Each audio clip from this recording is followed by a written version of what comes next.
আসসালামু আলাইকুম। Hello everyone, আশা করি সবাই অনেক ভালো আছেন। আপনাদের সবাইকে ঈদের অনেক অনেক শুভেচ্ছা। সকালবেলা ঘুম থেকে উঠে ফ্রেশ হয়ে রেডি হয়ে চলে এসেছি আম্মার বাসায়। এসে দেখি এতগুলো আইটেম আম্মা একা নিজের হাতে করেছে এবং প্রত্যেকটা খাবার খুবই মজা হয়েছে। সকাল সকাল খিচুড়ি, টিকিয়া, বেগুন ভাজা এবং রোস্ট দিয়ে খুব মজা করে আমি খাবার খাচ্ছিলাম এবং আমার শাশুড়িদের সাথে গল্প করছিলাম। খুবই ভালো কেটেছে এবারের ঈদটা। আমি আগের মতো তেমন একটা এখন ভিডিও আপলোড করতে পারি না, কিন্তু এখন থেকে চেষ্টা করব আপনাদের সাথে ডেইলি ব্লগগুলো আপলোড করার জন্য।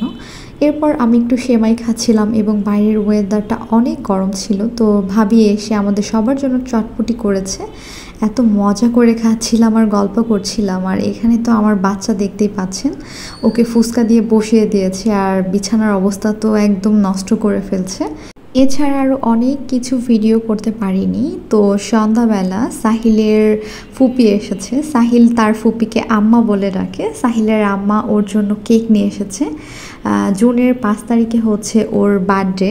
তো আমরা তাড়াহুড়ার মাঝে তেমন একটা করতে পারিনি, জাস্ট ঘরোয়াভাবে আমি একটু ছোট করে করেছি।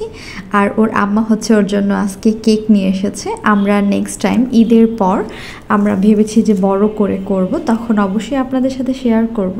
তো ওর আম্মার ইচ্ছা ছিল যে কেকটা এনে ওর কাছে দিবে, ও হাত দিয়ে কিভাবে খায় সেটা দেখবে। তো সে তো লাল কালার খুবই পছন্দ করে, তো এখানে সে কেকটা হাত দিয়ে ক্রিমটা খুব মজা করে খাচ্ছিল আর আমরা সবাই খুব এনজয় করছিলাম।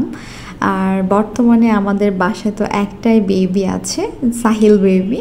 সাহিল বেবি সবার খুব আদরের। সবাই ওর জন্য অনেক অনেক দোয়া করবেন যেন জীবনে অনেক বড় হতে পারে এবং সবসময় যেন সুস্থ থাকতে পারে। এটা হচ্ছে ঈদের পরের দিন সকালবেলা। আমরা যেহেতু কষাই পাইনি তাই আর কোরবানিটা দেওয়া হয়নি, তো পরের দিন সকালবেলা নামাজ পড়ে এসে কোরবানিটা দেওয়া হয়েছে। আর এখানে বসে বসে আমি ফার্স্ট টাইম মাংস বানানো দেখছিলাম, বাবা, আমি, সিফাত। আমার কাছে তো অনেক ভালো লেগেছে, সব কিছু আমি খুব এনজয় করছিলাম। এরপর হচ্ছে আমি বাসায় চলে গেছিলাম। গিয়ে হচ্ছে একদম তাজা তাজা গরুর মাংস ভাবছি যে হাতে মেখে বসিয়ে দিব। সিফাত একটু পরই উপরে আসবে খাওয়ার জন্য। তো ফার্স্ট টাইম গরুর মাংস রান্না করছি, কোরবানির মাংস।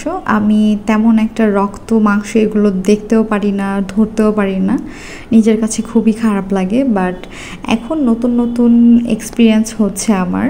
তো এখানে হচ্ছে গরুর মাংসটা আমি খুব সুন্দর করে ক্লিন করে নিয়ে হাতে মেখে বসিয়ে দিব, বেশি করে পেঁয়াজ দিয়ে মশলা দিয়ে একদম হাতে খুব সুন্দর করে মেখে তারপর বসিয়ে দিব। গরুর মাংসটা আমি খুব সুন্দর করে মেখে নিয়েছি, দেখতেই পাচ্ছেন। এরপর হচ্ছে আমি এটাকে বসিয়ে দিয়েছিলাম আর খুব সুন্দর করে কষিয়ে নিয়েছিলাম, কারণ মাংস যত বেশি কষানো হবে খেতে কিন্তু তত মজার হয়। তো যেহেতু আমরা বাসায় মেম্বার্স হচ্ছে 3 জন, তো অল্প করেই চড়িয়ে দিয়েছি, কারণ আমার বাসায় আমাদের দাওয়াত ছিল, জাস্ট বাসায় খাওয়ার জন্য আমরা রান্না করছি। এছাড়া অনেক জায়গায় ইনভাইট ছিলাম আমরা, তো ব্যস্ততার মধ্যে আর যাওয়া হয়নি। ইনশাল্লাহ গেলে হচ্ছে আপনাদের জন্য প্রত্যেকটা ভ্লগ রেডি করে রাখবো। আর এখন থেকে চেষ্টা করব যে রেগুলার ভিডিও আপলোড করার জন্য। আমাকে সবাই অনেক অনেক সাপোর্ট দিবেন, ভালোবাসা দিবেন, তাহলেই হচ্ছে আমি সামনের দিকে এগিয়ে যেতে পারবো ইনশাল্লাহ। তো আজ এই পর্যন্তই। সবাই ভালো থাকবেন, সুস্থ থাকবেন এবং আমার সাথেই থাকবেন। আর এখনও যারা আমার ইউটিউব চ্যানেলটি সাবস্ক্রাইব করেনি অবশ্যই সাবস্ক্রাইব করে দিবেন, এবং যারা এখনও আমার ফেসবুক পেজটি ফলো করেননি অবশ্যই ফলো করে দিবেন। আল্লাহ হাফেজ।